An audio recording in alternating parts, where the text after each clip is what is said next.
Who's back? Who's back? Who's back? Ha ha ha! Thanks today, brothers and sisters, and we're going to make millions on top of millions on top of millions because I defined the law, and I defined the law to my dying day. We are payday. We're going to get paid. Welcome back to my channel. I just looked at something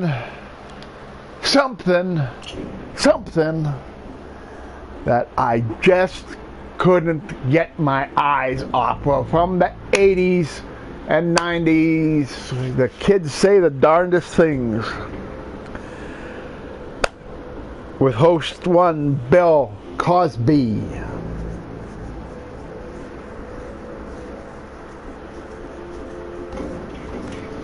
And we got new banks to be robbed. Anyhow, back to what I was saying, Bill Cosby. You know, I grew up watching the Cosby Show. I grew up watching Bill Cosby.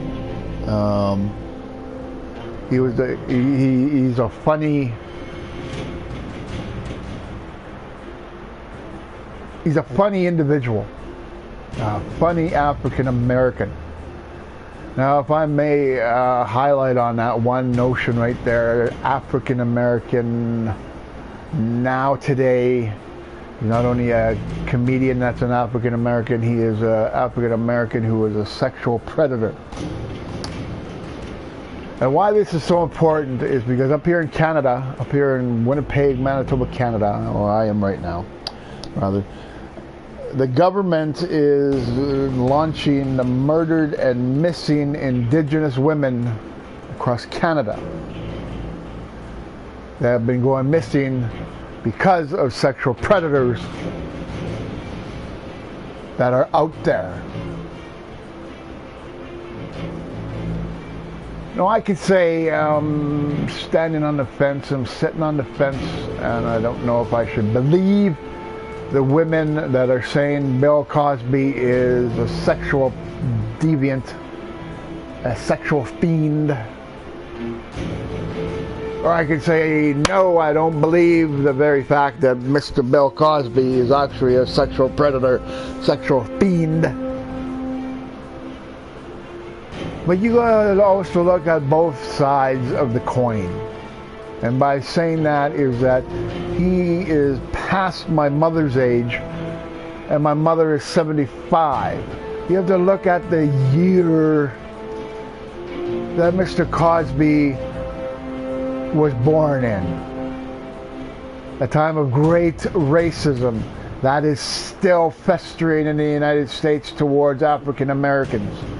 And a great racism that has been here over 200 years up in Canada against the First Nations of Canada, of this great country.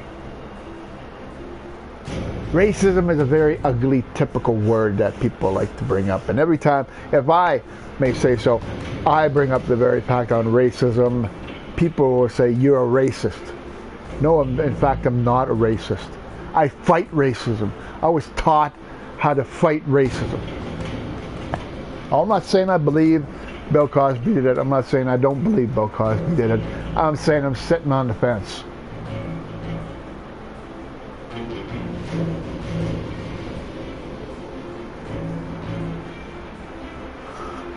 And now we have, like I said beforehand, we have the murdered and missing Indigenous women across Canada, which is very, very important to Canadians, which is very, very important to Aboriginal, First Nations, Indigenous, whatever it may be. It's important because there are family members, there are aunties, there are grandmothers, there are sisters that are being abducted, that are going missing, that have not turned up.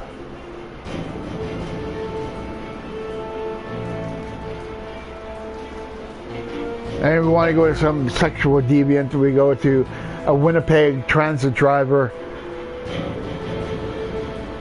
that was killed by an Indigenous man.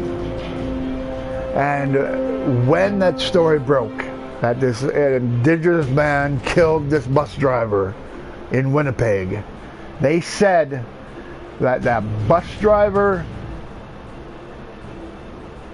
that was killed was up on multiple charges of sexual interference, sexual misconduct, and forcible confinement.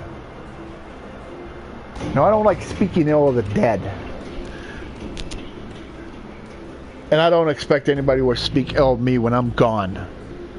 But the Winnipeg Transit and the Winnipeg Police quickly covered that mess up. As quickly as it came out, as quickly it was shot down and obliterated. Because it didn't matter the fact that he was up on sexual misconduct, sexual deviant, being a confinement, it didn't matter. And it didn't matter because of the fact that he was dead. Case closed. No one stopped to think of the very fact that the individual who killed the bus driver was probably a brother, uncle, or otherwise, cousin. And we have no idea who the victim was. But I'm bringing this to light that it was an Aboriginal man that killed that bus driver in Winnipeg. That means that the girl that he was hurting, the girl that he was sexually molesting or raping, was an Aboriginal girl. Now ask yourself this. Before I get into the game, please ask yourself this. How many of you think, how many more bus drivers are out there, not only in Winnipeg, but in Canada? How many bus drivers that are on the transit system, that are working transit across Canada, are sexual predators?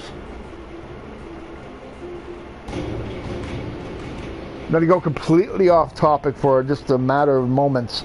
The very fact about the police and the RCMP across Canada, across this great country, are not being prosecuted for the murdered and missing Indigenous women. Now, why do you think that is?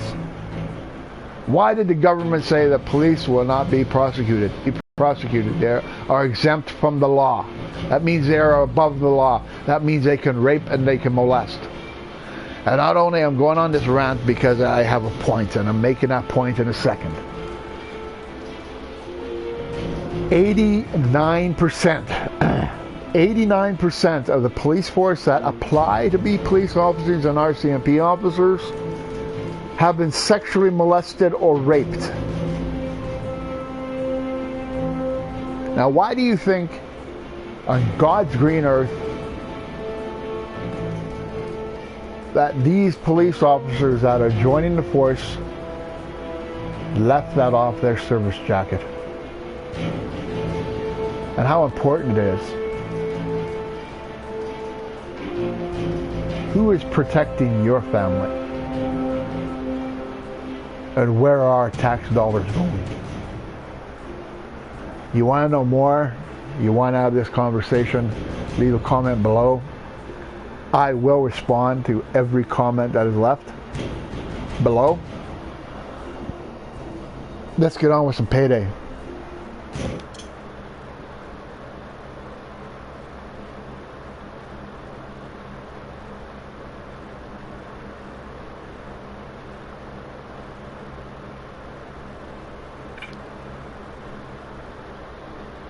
Shoot.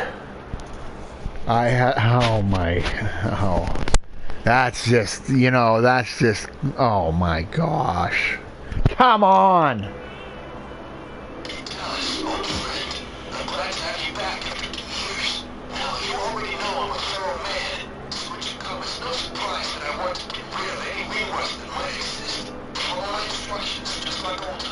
Oh my God.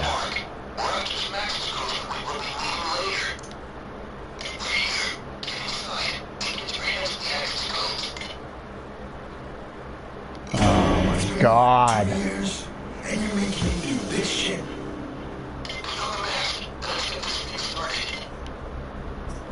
I'm gonna play some games.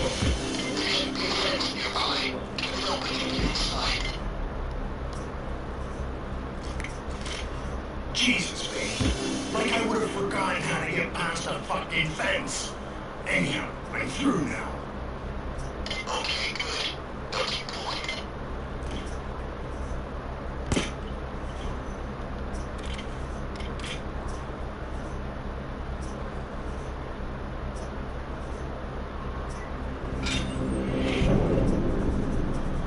Okay, I see a guard up ahead. Not much room to sneak by him if I'm being honest. He's like an observation. Take him out. Quick. Hurry, answer the page before they raise the alarm. Try and improvise or something. Not much going on over here now. Sorry, sir.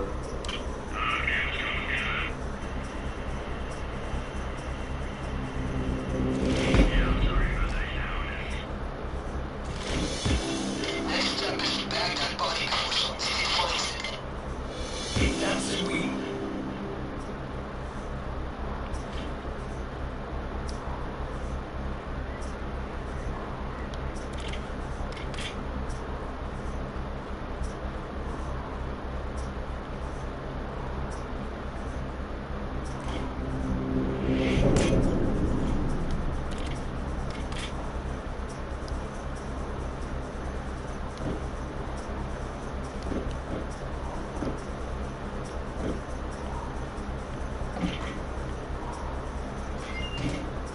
Oh, okay. Duh. Yeah, go to the trash bin.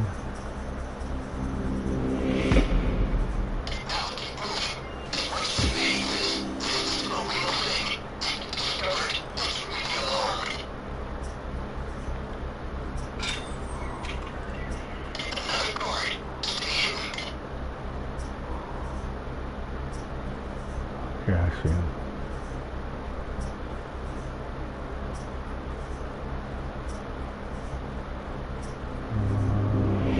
Fudge. Yeah, you're not getting past that guy without too much risk. Take him out.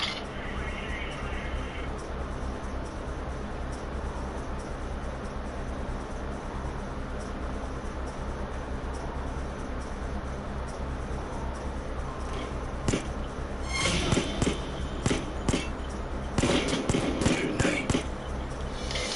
Hide the body.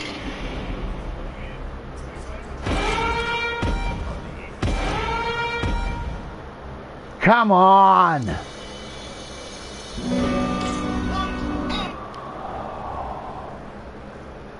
Sorry about that. I hate to lose.